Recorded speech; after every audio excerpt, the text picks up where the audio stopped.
Assalamualaikum warahmatullahi wabarakatuh. Terima kasih karena Bapak dan Ibu Guru sudah memenuhi undangan saya dan Bu Kepala untuk mengikuti kegiatan acara pada pagi hari ini. Sebelum acara dimulai, mari kita membaca basmalah terlebih dahulu. Bismillahirrahmanirrahim. Langsung saja karena waktu sudah siang. Di sini saya akan memaparkan berbagi pemahaman dan pengalaman ya. Jadi pemahaman dan pengalaman saya selama di modul 1.4 yaitu tentang budaya positif. Budaya positif. Ini merupakan aksi nyata modul saya, modul 1.4 tentang budaya positif.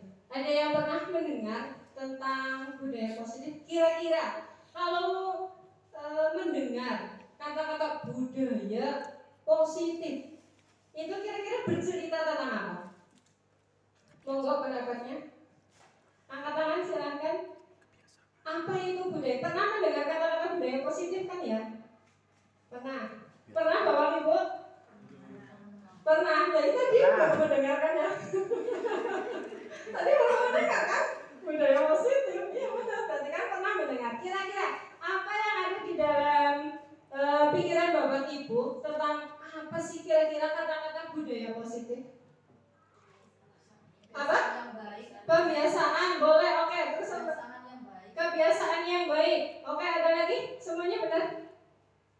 Ada lagi? Iya. Jadi kalau budaya positif itu ya bisa pembiasaan, bisa kebiasaan yang baik.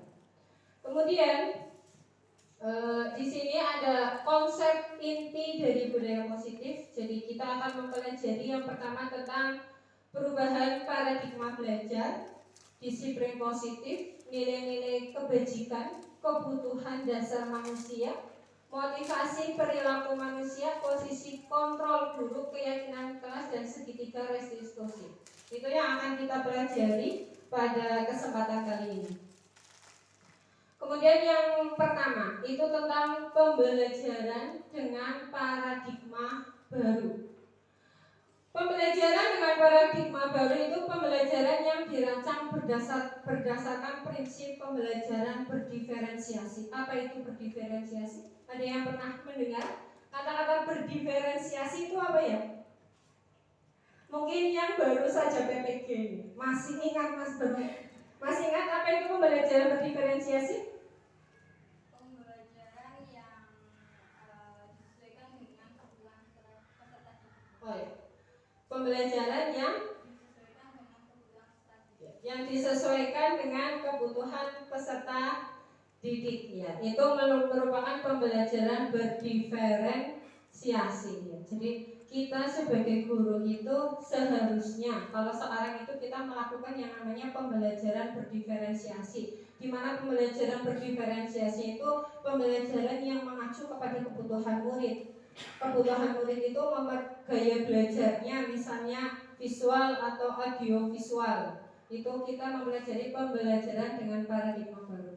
Dengan pembelajaran yang berpusat pada murid itu tujuannya sehingga peserta didik belajar sesuai kebutuhannya berdasarkan tahapan perkembangan sesuai teori psikologi modern untuk mewujudkan profil pelajar Pancasila ya. Karena SD kita itu sudah hampir keseluruhan, tinggal kelas 3 dan kelas 6 yang belum kurikulum merdeka. Di dalam kurikulum merdeka itu ada yang istilah namanya profil pelajar Pancasila ya. Profil pelajar Pancasila itu maaf ya kalau kurang jelas. Ini ada beriman dan berakhlak serta berakhlak mulia ya. Beriman, bertakwa kepada Tuhan Yang Maha Esa dan berakhlak mulia. Jadi murid itu di SD Negeri Petarangan itu hendaknya beriman, bertakwa dan berakhlak mulia, mempunyai akhlak yang mulia. Kemudian kebinekaan global. Kebinekaan global itu tentang nasionalis. Ya betul, Bu Lia? Iya. Tentang suku, budaya, terus kewarganegaraan negara Indonesia itu kebinekaan global.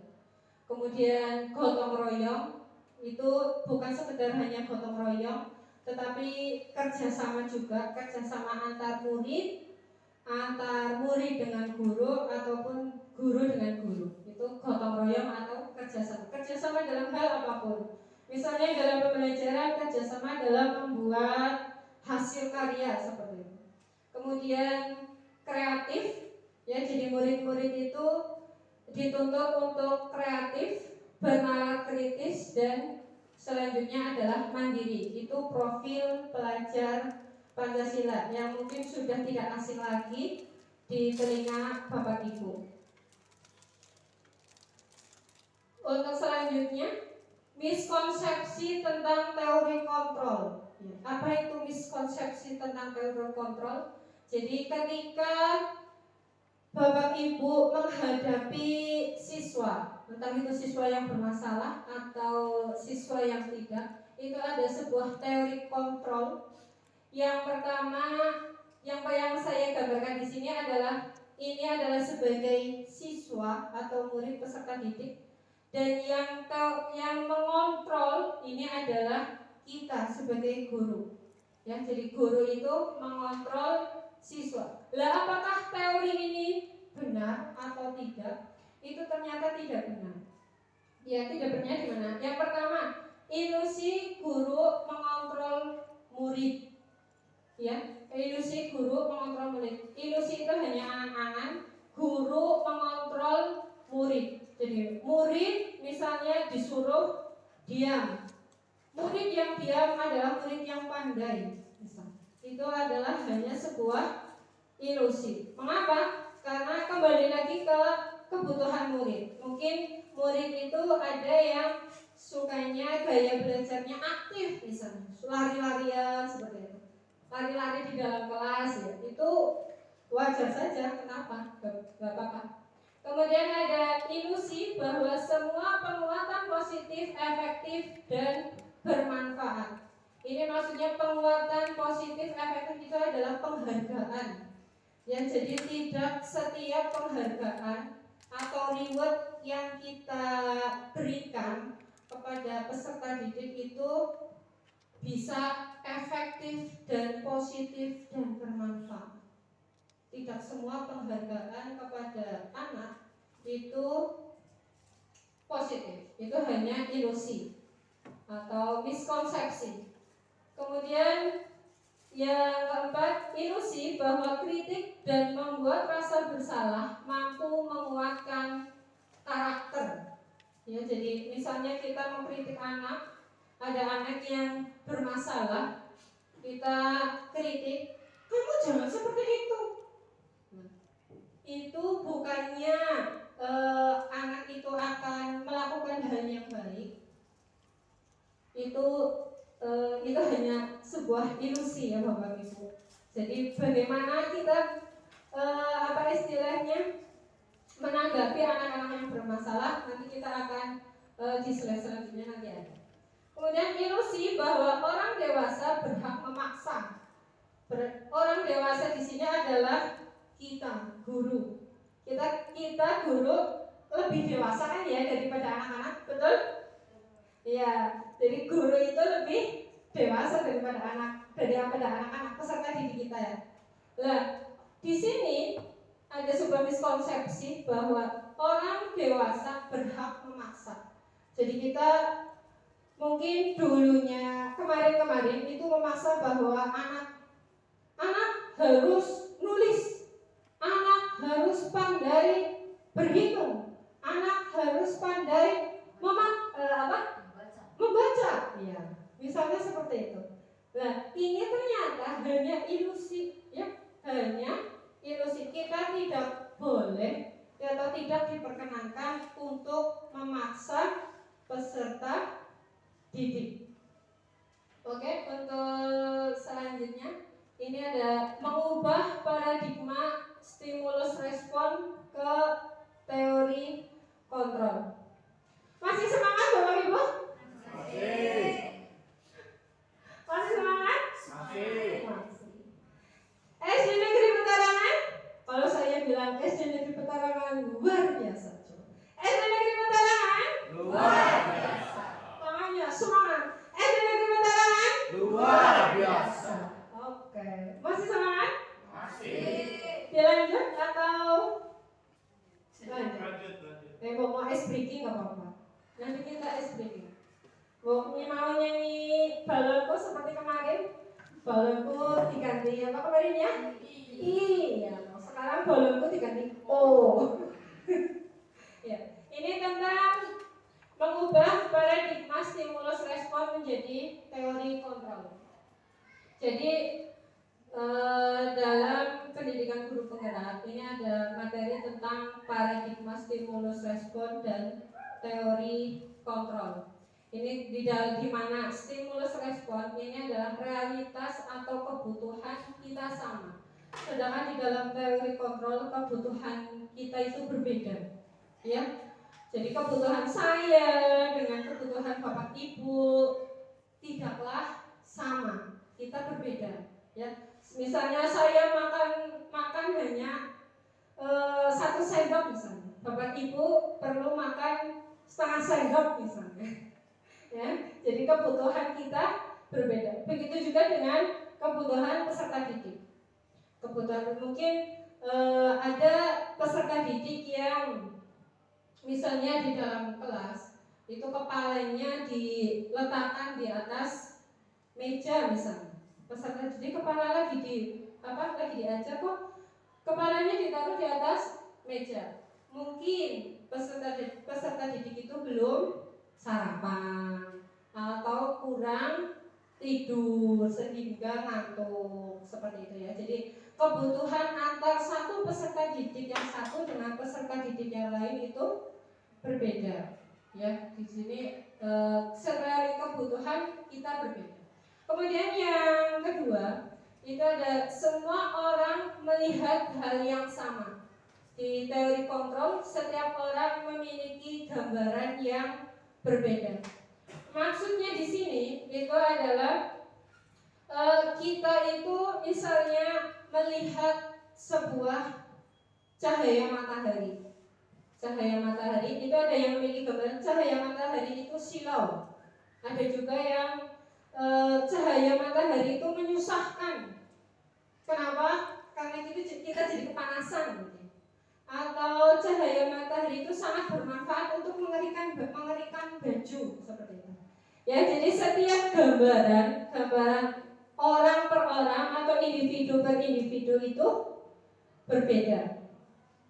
Kemudian kita mencoba mengubah orang agar berpandangan sama dengan kita. Di teori kontrol itu kita berusaha memahami pandangan orang lain tentang dunia.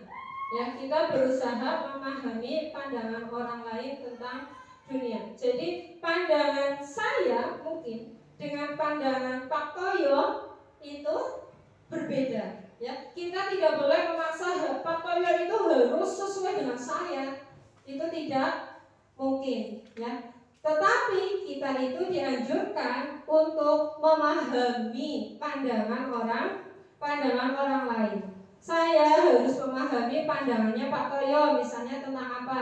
Kita itu tidak boleh memaksa, gitu. Jadi harus istilahnya apa tadi? Memahami bagaimana cara pandang Pak Toyo, bagaimana cara pandang saya, cara pandang peserta didik misalkan.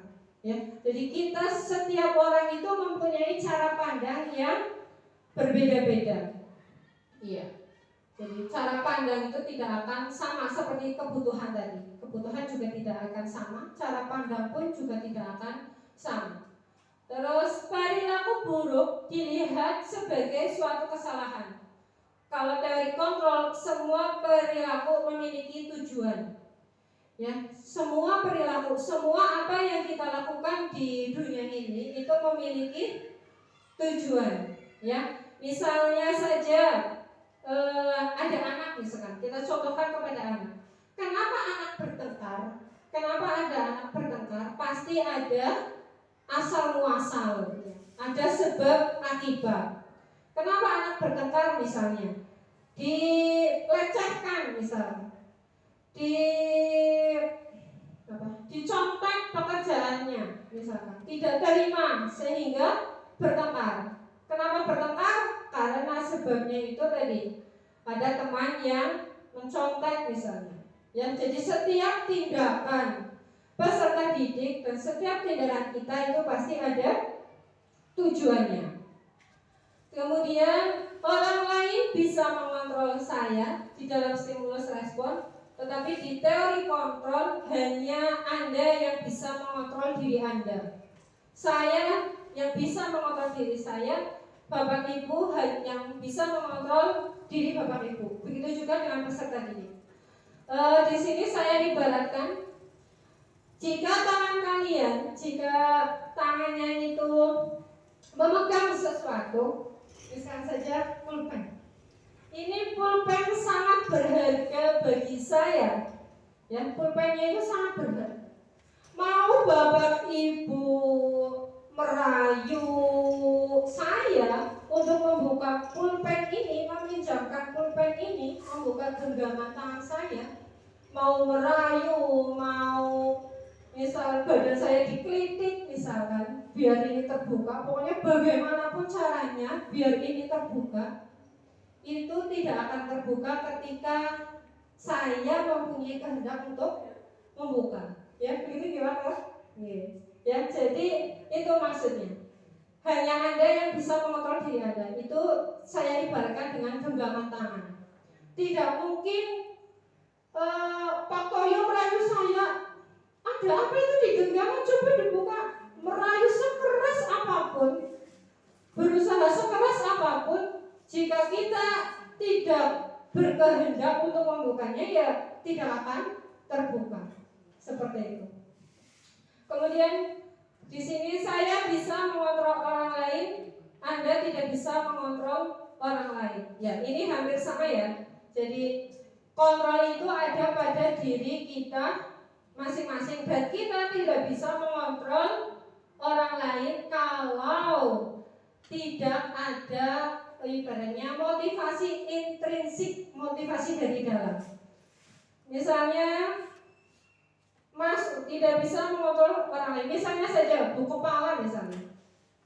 Bu Kepala, Bu Kira menghendaki kita untuk masuk kelas jam 7 tek misalnya. Jam 7 tek. Tetapi kita itu tidak mempunyai istilahnya motivasi dari dalam. Ya, saya harus masuk ke kelas jam 7.00. Ya, tidak bisa Bu Gina mengontrol saya untuk masuk kelas jam 7.00 karena saya tidak mempunyai motivasi dari dalam. Ya, jadi tidak bisa mengontrol orang lain. Kita tidak bisa mengontrol orang lain juga tidak bisa mengontrol kita. Jikalau kita itu tidak mempunyai motivasi intrinsik di dalam diri kita. Kemudian ada pemaksaan ada pada saat bujukan gagal. Di dalam teori kontrol itu ada kolaborasi dan konsensus menciptakan pilihan-pilihan baru. Ya, jadi di sini pemaksaan ada pada saat bujukan gagal. Ya. Jadi ketika anak itu kita perintahkan untuk apa, tetapi kita tidak berhasil, itu akan kita paksa. Betul apa tidak, Bu? Pak? Jadi misalnya saja harus mengerjakan PR, kok selanjutnya tidak dikerjakan, maka kita akan sedikit atau lebih keras untuk memaksa anak tersebut agar mengerjakan PR. Misalkan saja diperintah untuk sholat duhur berjamaah, tidak mau untuk selalu sholat jamaah, maka kita akan paksa. Biasanya seperti itu, nggih? Biasanya seperti itu.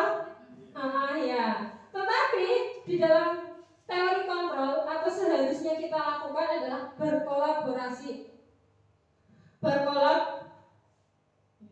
Berkolaborasi dan konsensus ya. Jadi kita berkolaborasi dengan anak, mencari istilahnya mencari solusi bersama anak. Jadi kita itu mengajak anak, tidak kita memaksa, tetapi kita mengajak anak bagaimana anak agar mau sholat duhur berjamaah misalnya.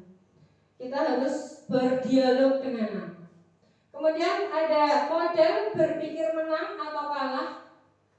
Di dalam teori kontrol ada model berpikir menang-menang. Jadi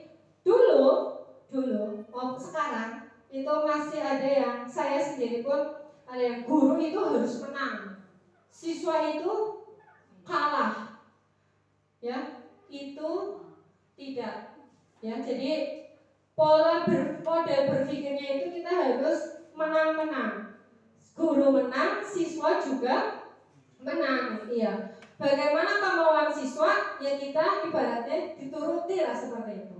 Bagaimana kemauan guru, ya siswa juga harus nuruti. Ya, jadi saat kita guru dan siswa itu posisinya adalah menang-menang, tidak kalah menang. Dan siswa itu tidak selalunya kalah, dan guru tidak seharusnya selalu menang. Untuk selanjutnya, disiplin positif. Sudah materi masuk kedua, disiplin positif. Ada yang pernah mendengar tentang disiplin positif? Silakan sambil dibuka kotaknya, nggak apa-apa.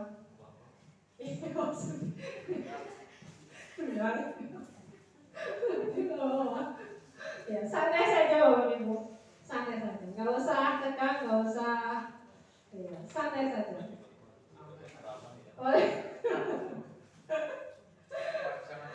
Menikmati tapi jangan ngantuk ya. Ya, disiplin positif. Pernah mendengar kata-kata disiplin positif? Apa itu disiplin positif? Apa itu disiplin? Disiplin apa? Bu Guru Fatih? Apa itu disiplin? Bu Guru Lia deh. Baru selesai PPG, masih hangat ilmunya. Apa itu disiplin positif?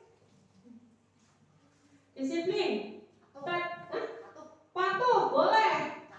Taat boleh. Apa lagi? Aturan boleh?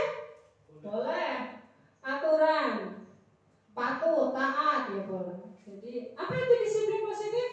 Nah, di sini disiplin itu berasal dari kata disiplina yang artinya belajar. Belajar untuk apa? Belajar untuk disiplin diri. Disiplin diri ini, disiplin diri di sini, disiplin diri yang memiliki tanggung jawab terhadap apa yang dilakukannya berdasarkan nilai-nilai yang diyakini.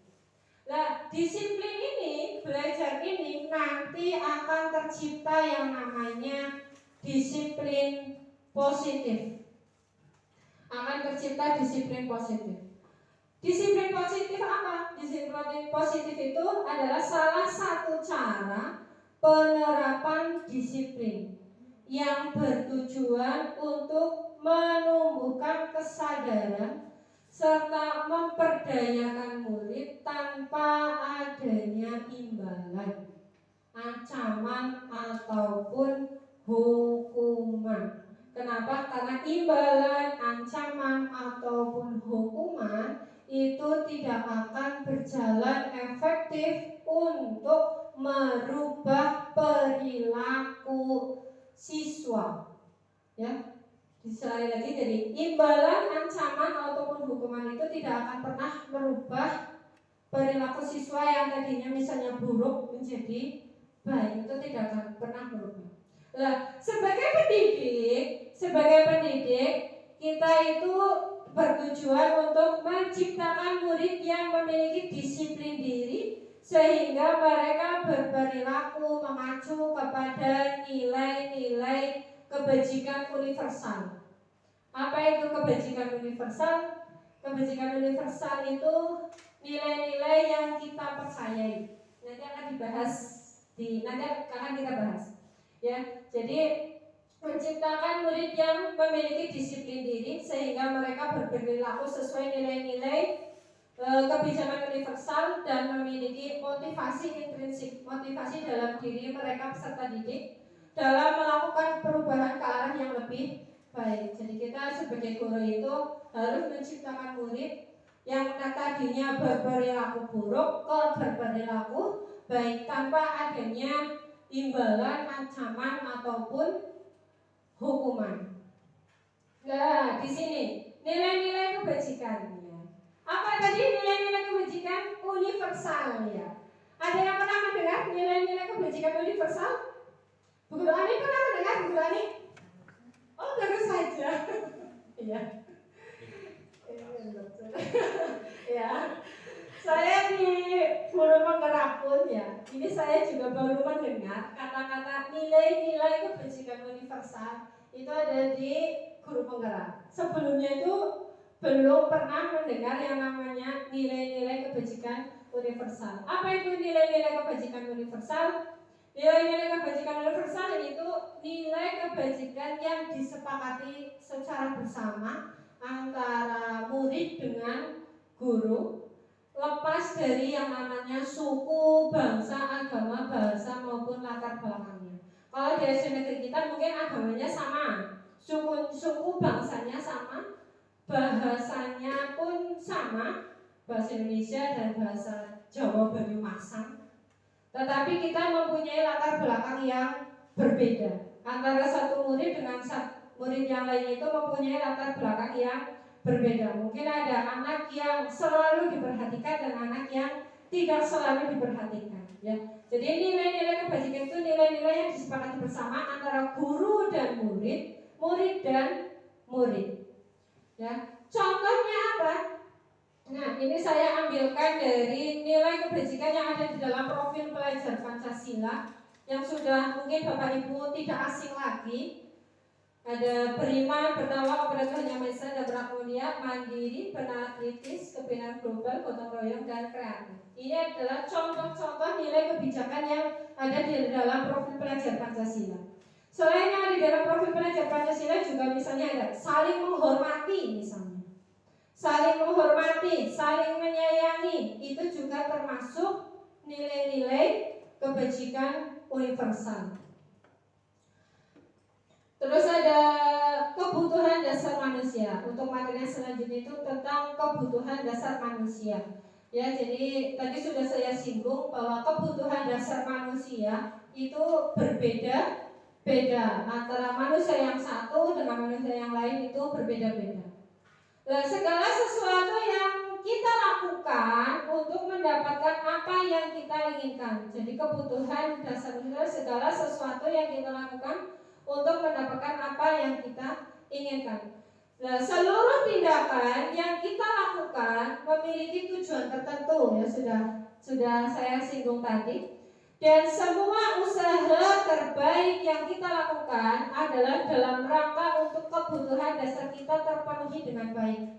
Seperti tadi contohnya anak yang kepalanya saat pembelajaran tidur meletakkan kepalanya di atas meja. Mungkin kebutuhan dasarnya kebutuhan dasar tidak terpenuhi. Contohnya misalkan tadi apa?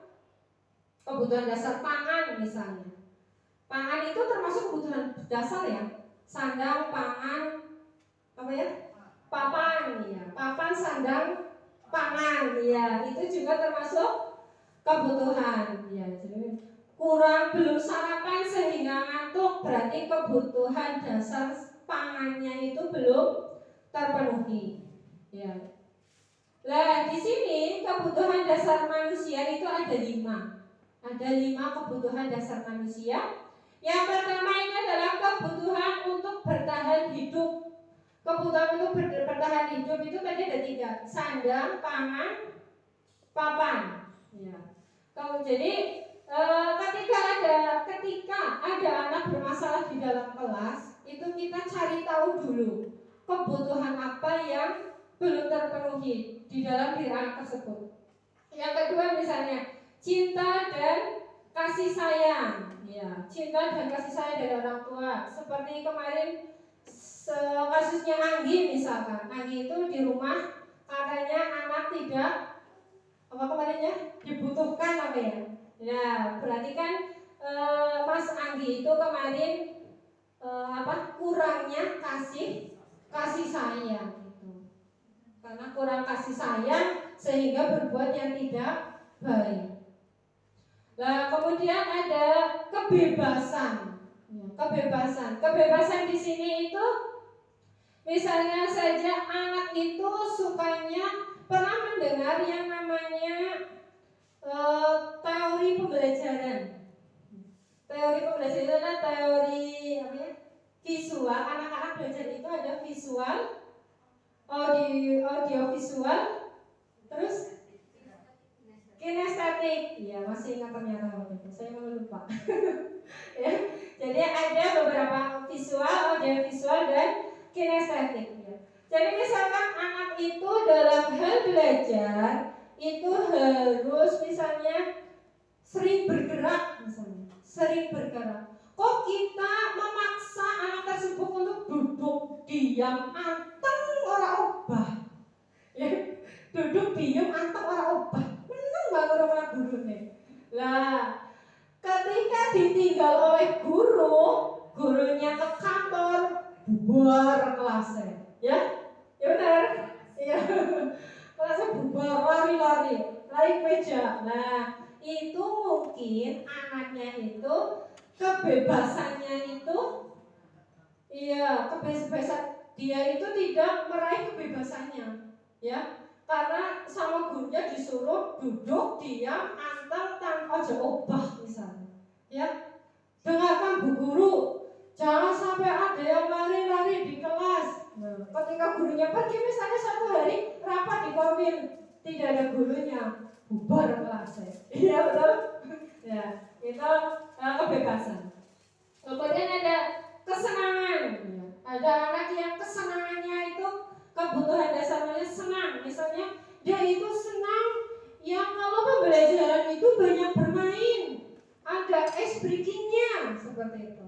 Nah, kita itu harus memahami. Mungkin ya tadi kalau ada anak-anak yang seperti itu, kita di dalam kelas banyakin ice breaking misalnya.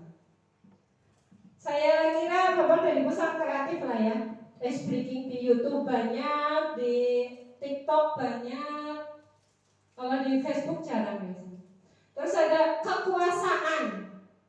Kekuasaan di sini itu misalnya anak itu sukanya memimpin, tetapi yang disuruh memimpin hanya ketua kelas saja. Si anak-anak itu saja tidak pernah bergantian misalnya. Lah, di situ mungkin anak itu tidak terpenuhi kebutuhan dasar kekuasaannya. Ya, jadi alangkah baiknya kalau menyiapkan baris ataupun berdoa itu bergantian sebetulnya agar kebutuhan dasar daripada kekuasaannya ini terpenuhi dalam diri anak. Tidak hanya ketua kelas atau anak-anak yang itu saja yang menyiapkan. Ini Bapak Ibu ya. Terus motif di sini ada motivasi perilaku manusia. Jadi untuk memenuhi kebutuhan dasar manusia itu ada yang namanya motivasi manusia. Motivasi perilaku manusia itu ada dua. Motivasi ekstrinsik berarti itu dari luar ya, dari luar. Itu ada untuk menghindari ketidaknyamanan atau hukuman. Ada untuk mendapatkan imbalan atau penghargaan dari orang lain. Misalkan saja saya ada anak misalkan. Si A itu ingin belajar sangat giat, ingin mendapatkan juara kelas agar diberi hadiah oleh bu guru misalnya. Itu berarti motivasi dari ekstrinsik karena ingin mendapatkan imbalan atau penghargaan. Nah, imbalan atau penghargaan atau untuk menghindari ketidaknyamanan ini kurang baik di dalam diri motivasi anak peserta didik. Kenapa? Seperti tadi yang saya katakan, ketika anak itu melakukan sesuatu tetapi atas dasar imbalan, ancaman ataupun hukuman, itu tidak akan efektif untuk merubah perilaku peserta didik, ya. Jadi misalkan saya belajar di kelas, si A itu selalu menuruti semua perkataan guru agar dipuji oleh guru. Itu termasuk motivasi intrinsik. Tetapi ketika guru tidak istilahnya memberikan penghargaan kepada anak tersebut nantinya itu tidak akan melakukan belajar giat di kelas misalnya. Nah, itu malah akan mengacaukan perasaan dan pikiran si anak. Nah, kalau motivasi intrinsik itu untuk menjadi orang yang mereka inginkan dan menghargai diri sendiri dengan nilai-nilai yang mereka percaya. Jadi motivasi dalam diri peserta didik itu hendaknya tumbuh dalam diri mereka sendiri atau dalam diri kita sendiri sebagai guru. Kemudian ada istilahnya hukuman, konsekuensi, dan restitusi. Pernah mendengar kata-kata restitusi? Belum ya. Saya juga baru mendengar, Mas. Jujur saja, saya baru mendengar ya. Biasanya kita tahunya ada istilah hukuman dan konsekuensi. Apa perbedaan dari ketiganya? Nah, kalau hukuman itu tidak terencana atau tiba-tiba. Misalkan ada anak yang tidak memakai seragam sekolah lengkap, sana membersihkan WC, itu termasuk apa berarti? Hukuman, ya hukuman karena tidak terencana atau secara tiba-tiba. Kemudian murid tidak tahu apa yang akan terjadi atau tidak dilibatkan. Jadi dalam melakukan hukuman, misalkan tadi membersihkan WC, itu murid tidak terlibat dalam pembentukan hukuman. Kemudian bersifat satu arah, hanya terarah pada murid, berupa hukuman fisik atau psikis, ya, fisik atau psikis. Hukuman fisik atau psikis, kalau boleh bercerita, dulu itu saya di tingkat SD, saya itu dari KMIS ya. Dan di MI dulu itu kelas 6 itu saya pernah istilahnya sama Pak Guru, Pak Sukemi dulu namanya, orang Kebarongan. Mungkin Bu kenal ya. Guru saya itu Pak Sukemi. Kalau tidak bisa menjawab, tudingnya itu langsung cetar membahana ke apa ini meja, ya cetar langsung seru banget. Nah, itu membekas di dalam otak kita. Kalau tidak bisa menjawab terus, disuruh tanya ke adik kelas. Sana, pergi ke kelas 5, tanya materi itu materi kelas 5. Itu saya pernah seperti itu. Ya, jadi itu sangat membekas di dalam otak manusia. Nah, itu sangat berbahaya nih Bapak Ibu. Sangat berbahaya. Kenapa? Karena itu nantinya bisa dilakukan secara turun-temurun. Iya, saya pernah diperlakukan seperti itu, berarti saya memperlakukan muridnya seperti itu ya. Jadi janganlah seperti itu, ya. Itu adalah hukuman fisik atau psikis. Contohnya tadi saya yang ada di login saya itu pas kelas 6 dulu. Konsekuensi. Nah, kalau tadi hukuman, konsekuensi itu disepakati sesuai aturan. Jadi misalnya kalau di tingkat SMP, misalnya melakukan kesalahan itu ada yang namanya poin, ya. Kalau yang pernah di sekolah di SMP Wijahan, satu Kemerajan itu ada istilah namanya poin 5, poin 10. Kalau kebangetan itu langsung di poin 100 dikeluarkan ya, berarti ya. Ya. Nah, itu adalah terencana.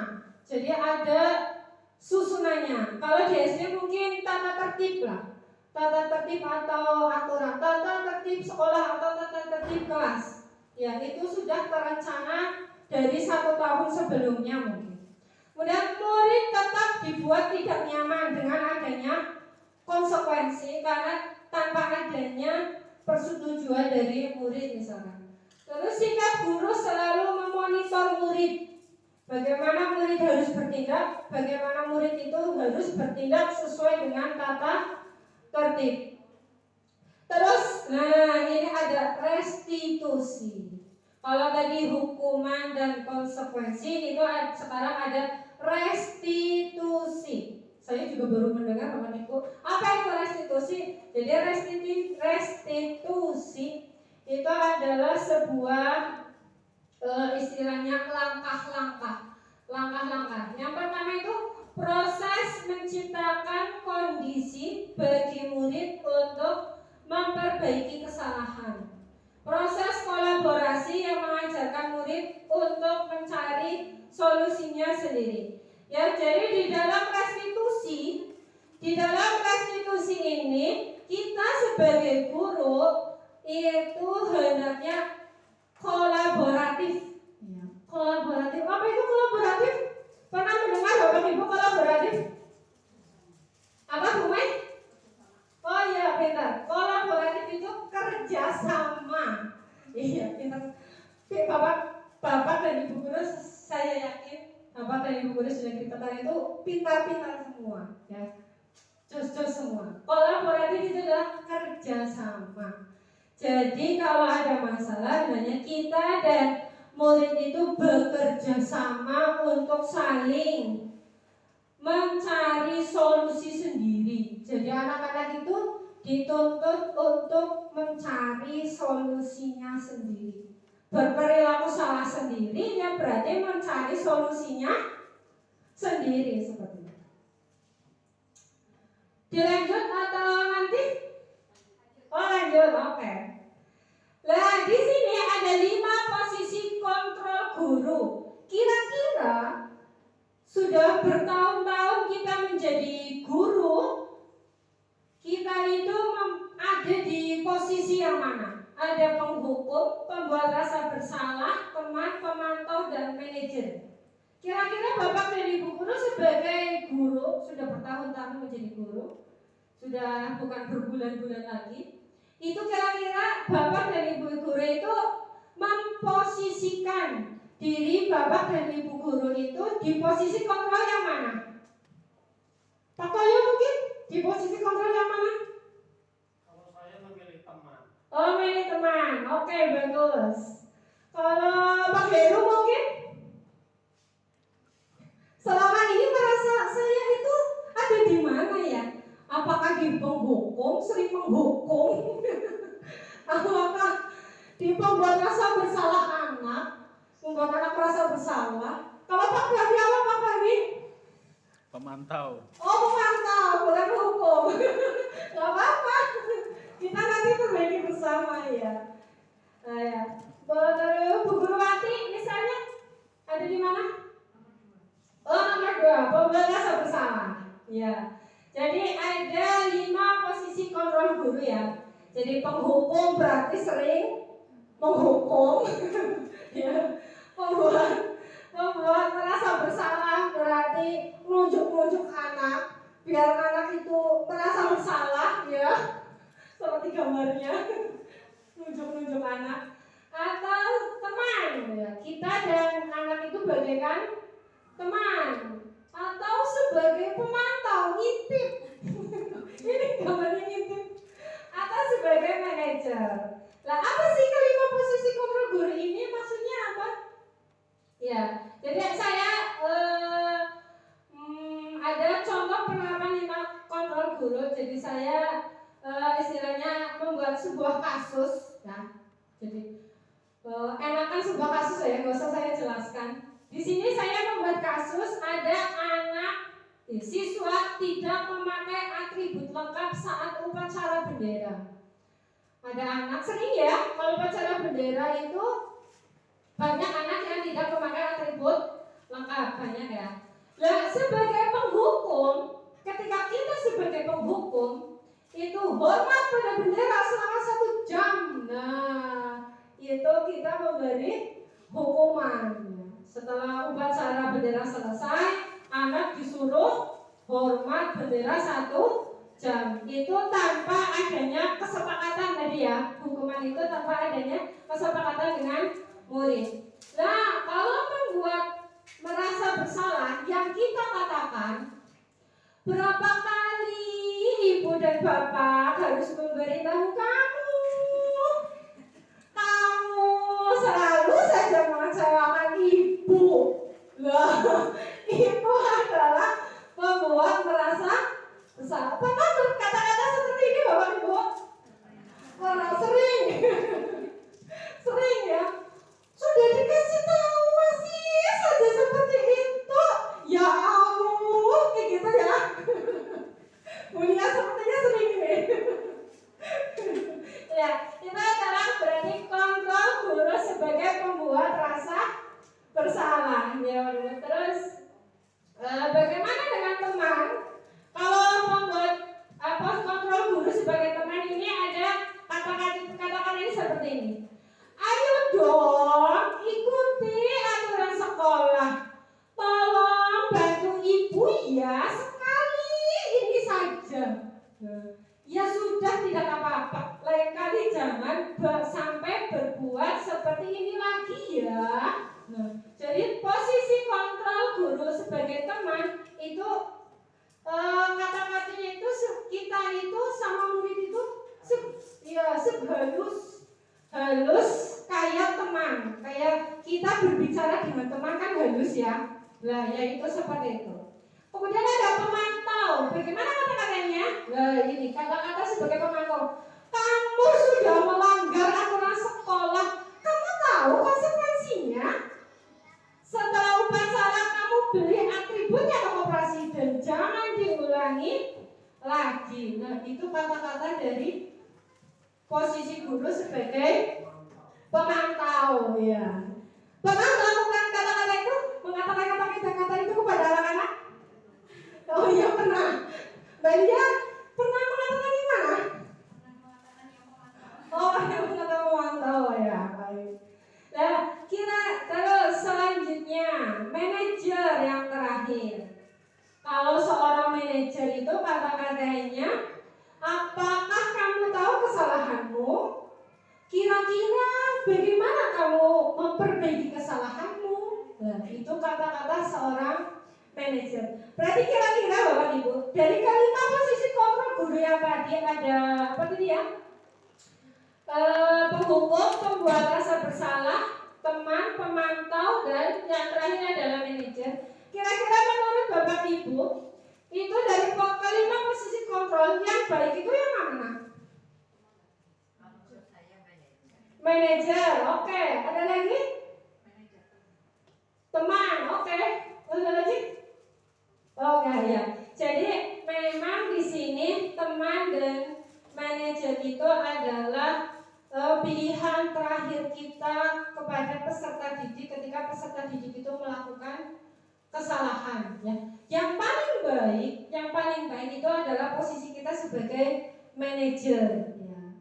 Posisi kita sebagai manajer itu ya kita mencari tahu dulu, kita ngobrol dulu dengan anak-anak, menanyakan kesalahan anaknya apa, kemudian caranya anak memperbaiki kesalahan tersebut bagaimana. Jadi solusinya itu dari anak, bukan dari diri kita sebagai guru.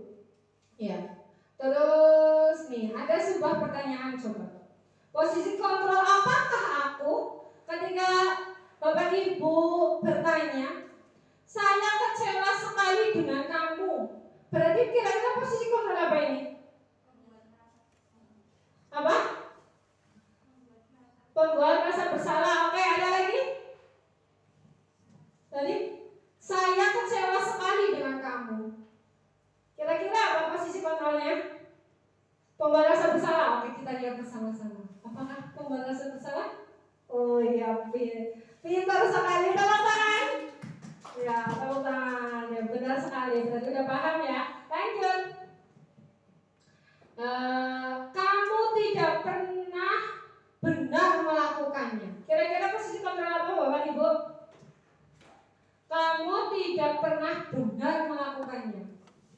Ayo.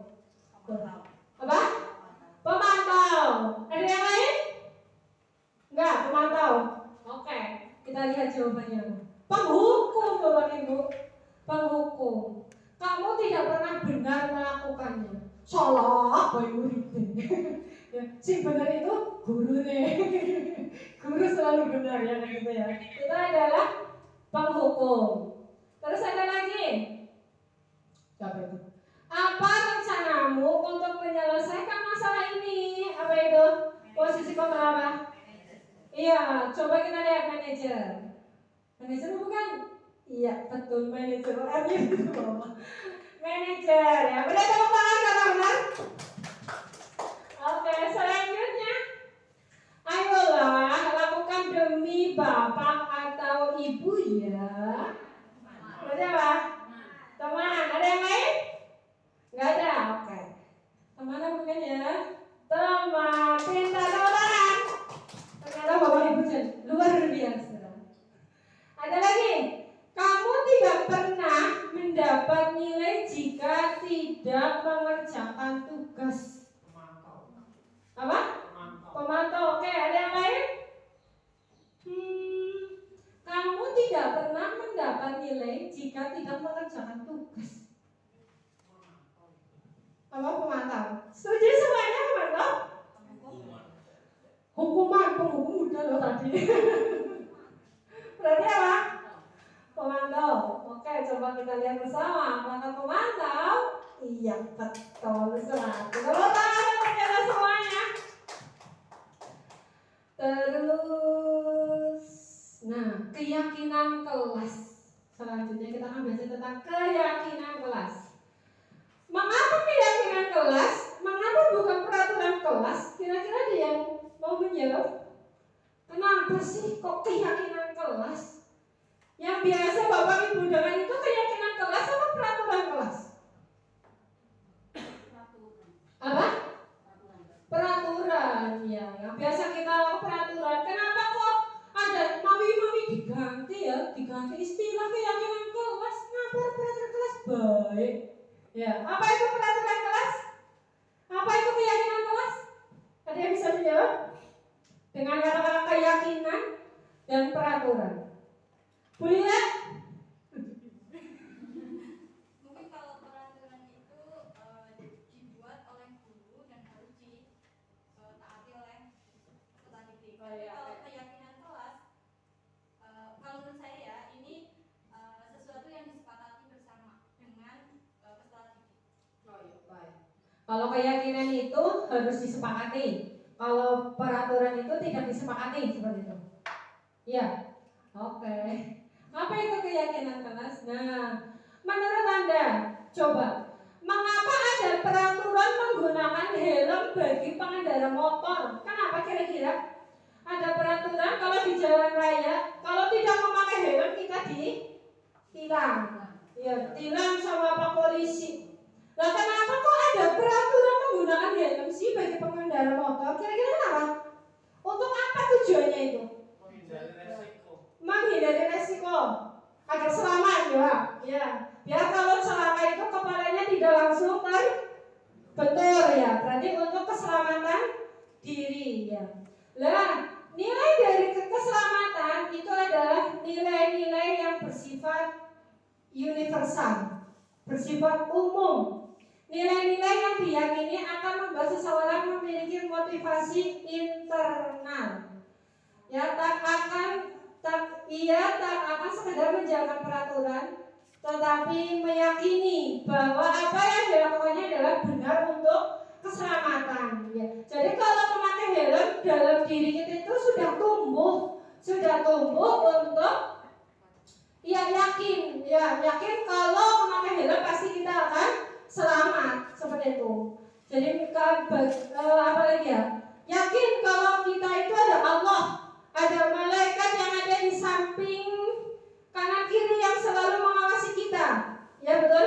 Jadi kalau bu kepala misalnya pergi ke kornil misalnya, kita akan melaksanakan bagaimana proses pembelajaran seperti biasanya. Karena itu sudah yakin dengan diri kita masing-masing, tidak perlu diawasi oleh bu kepala misalkan. Ya. Nah, begitu juga dengan keyakinan kelas. Ya, begitu juga dengan keyakinan kelas. Keyakinan kelas itu tujuannya itu agar tumbuh di dalam diri peserta didik, tidak hanya sebagai pajangan atau sebagai peraturan belaka, tetapi tumbuh di dalam diri peserta didik. Nah, di sini ada proses pembentukan keyakinan kelas. Saya contohkan ini hasil keyakinan kelas 5 misalkan. Nah, kalau keyakinan kelas itu bersifat abstrak, pernyataannya universal, dibuat dalam pernyataan positif, tidak misalnya dilarang berantem, dilarang membuang sampah sembarangan. Kata-kata dilarang, jangan, itu termasuk pernyataan negatif. Loh, bagaimana pernyataan positifnya? Tadi negatifnya dilarang membuang sampah sembarangan. Berarti pernyataan positifnya apa, Bapak Ibu? Buanglah sampah pada tempatnya. Ya, jadi keyakinan kelas seperti itu, Bapak Ibu. Jangan memakai kata-kata yang negatif. Ya. Kemudian sedikit saja agar mudah diingat. Tidak usah keyakinan kelas sampai 20 misalkan. Itu tidak usah ya. Kenapa? Karena nanti tidak mudah diingat oleh anak-anak. Kalau tidak diingat, tidak akan tumbuh di dalam diri peserta didik. Sesuai dengan kondisi kelas dan sekolah sehingga mudah diterapkan, dan warga sekolah atau warga kelas dilibatkan saat membuat keyakinan kelas. Ya, jadi nanti kalau membuat keyakinan kelas, Bapak Ibu, ini masih dalam MPLS benar MPLS ya. MPLS itu hendaknya kita selain struktur organisasi kelas dan biasanya jadwal piket, hendaknya kita itu membuat yang namanya keyakinan kelas bersama peserta didik. Nah, kalau kemarin saya itu dicontohkan. Jadi kalau keyakinan kelas itu dibuatnya bagaimana sih langkah-langkahnya? Jadi anak-anak itu disuruh menuliskan peraturan minimal satu anak satu, nanti dipasang misalnya dipakai kertas yang berwarna itu, yang kayak yang berwarna-warni itulah ya, yang kemarin buat praktek, ya ditempel di papan tulis. Nanti kita musyawarah bersama, kita buat bersama dari yang tadinya mungkin anak-anak kan kata-katanya mungkin masih negatif ya, kita buat untuk positifnya, ya bersama-sama dengan anak. Keyakinan kelasnya itu harus dibuat dengan kesepakatan bersama antara anak dan guru. Terus gunanya apa? Guna dari keyakinan kelas. Keyakinan kelas itu kegunaannya nanti ketika anak-anak itu tidak menerapkan keyakinan kelas. Misalkan saja tadi saling bertengkar. Nah, ketika anak bertengkar itu nanti kita tanyakan keyakinan kelas apa yang ada di dalam sekolah kita. Nah, seperti itu kegunaannya ya. Jadi ibaratnya sama dengan peraturan kelas, tetapi kalau keyakinan kelas itu nanti akan mengena di dalam diri peserta didik. Lanjut Bapak Ibu. Lanjut. Segitiga restitusi. Ada istilahnya lagi yang ini yang terakhir ya, segitiga restitusi. Apa itu segitiga restitusi? Segitiga restitusi adalah suatu proses dialog yang dilakukan oleh guru agar dapat menghasilkan murid yang mandiri dan bertanggung jawab. Ya, jadi segitiga restitusi itu adalah merupakan langkah-langkah atau proses dialog ketika anak bermasalah, bagaimana kita menghadapi anak tersebut. Ini namanya segitiga restitusi. Nah, bagaimana bentuknya? Nah, ini adalah bentuk segitiga restitusi. Langkah yang pertama itu ada, jadi segitiga restitusi itu ada 3 langkah. Yang pertama itu menstabilkan identitas, validasi tindakan yang salah, dan menanyakan keyakinan. Apa apa itu menstabilkan identitas? Ya, jadi di dalam menstabilkan identitas itu prinsipnya ada sebuah prinsip membuat kesalahan bagian dari proses pembelajaran. Ya, jadi anak itu bersalah, membuat kesalahan itu tidak semata-mata anak bersalah, tetapi anak itu sedang melakukan pembelajaran, proses daripada pembelajaran. Tidak mungkin anak tidak melakukan kesalahan. Ya seperti kita lah, manusia. Kita sebagai manusia itu tidak ada yang sempurna ya. Pasti kita melakukan kesalahan. Nah, kesalahan yang kita buat juga melakukan proses pembelajaran dalam hidup kita. Seperti itu. Nah, apa yang dikatakan dalam menstabilkan identitas? Nah, ini adalah kata-kata yang kita ucapkan ketika sedang melakukan tahap menstabilkan identitas terhadap anak yang sedang melakukan kesalahan. Ada berbuat salah tidak apa-apa. Tidak ada manusia yang sempurna di dunia ini. Saya sebagai guru juga pernah melakukan kesalahan. Ya. Bapak Ibu tidak mau mencari siapa yang salah, tapi ingin mencari solusi dari permasalahan ini. Dan kamu berhak merasa begitu. Ya. Jadi ini adalah macam-macam kata-kata yang mencerminkan tentang tahapan menstabilkan identitas.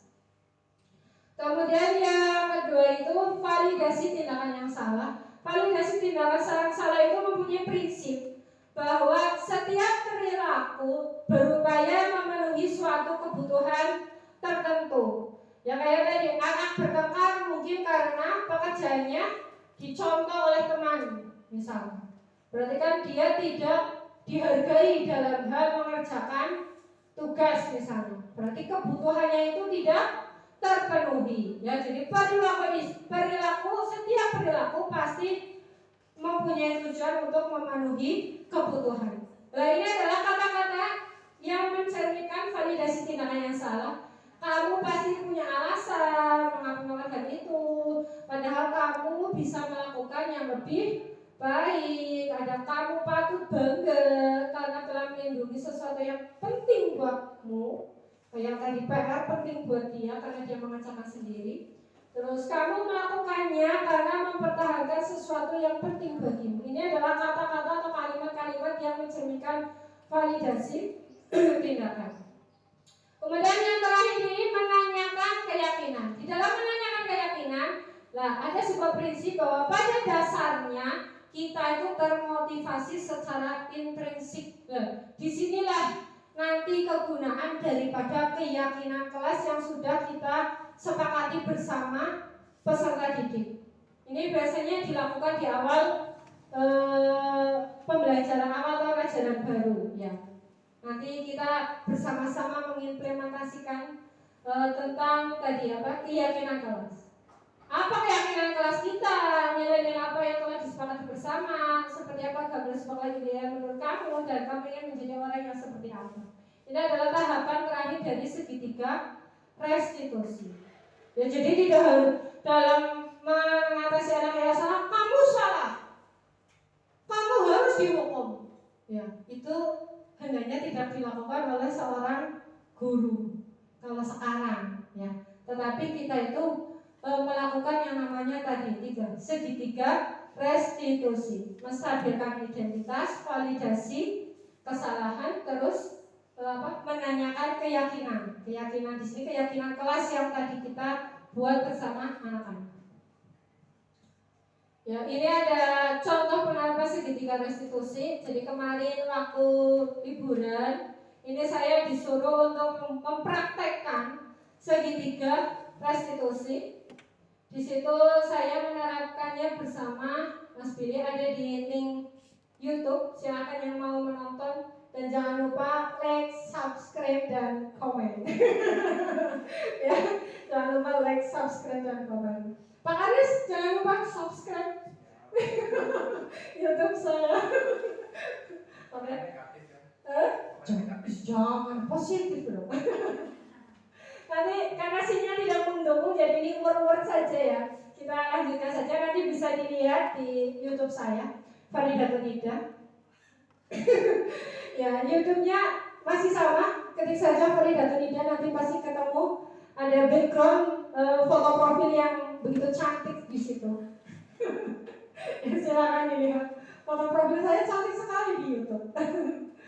Lanjut ya Bapak Ibu. Nah, penutup selesai ya. Penutup.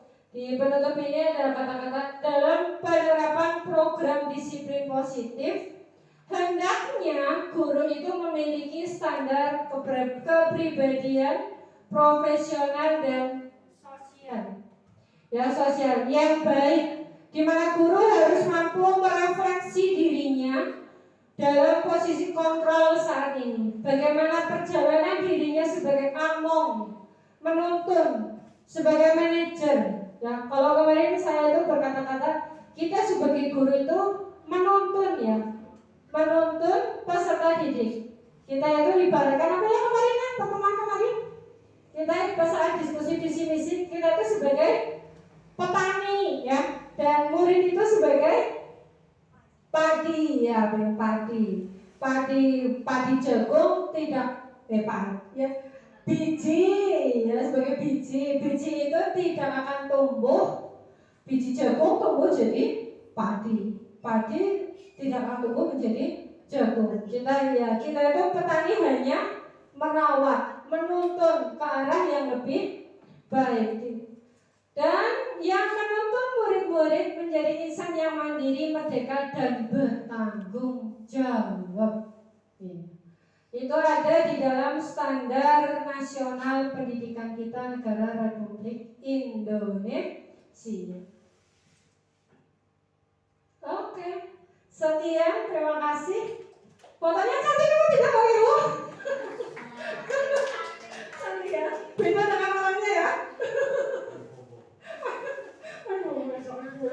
Ya, sekian dan terima kasih.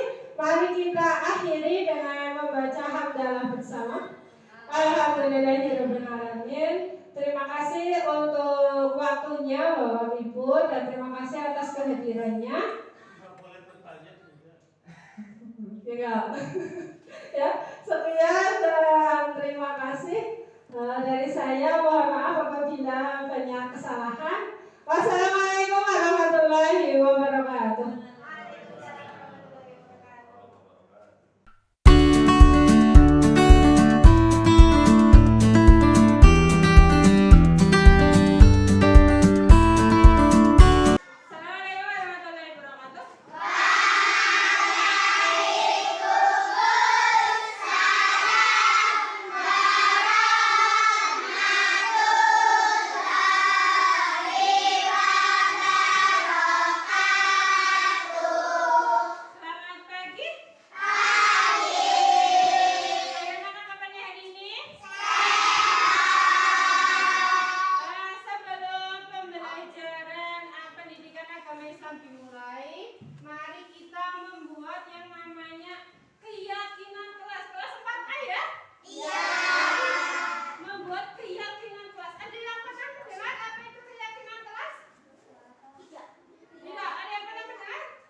saya. Jadi nanti saling ngobrol kira-kira keyakinan kelas yang pas buat kelas 4A itu apa? Yang keempat,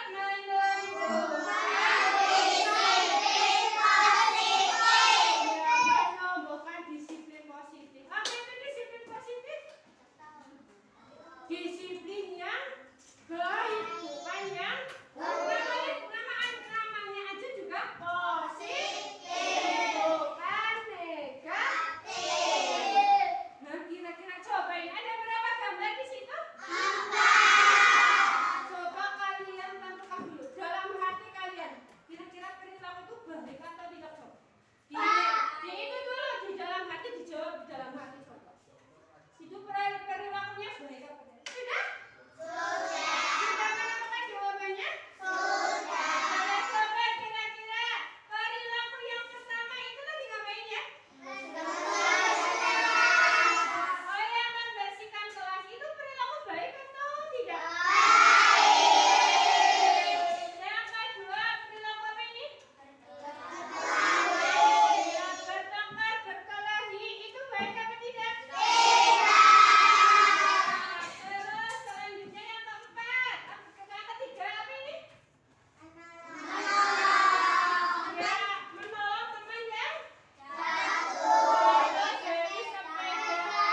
gantian.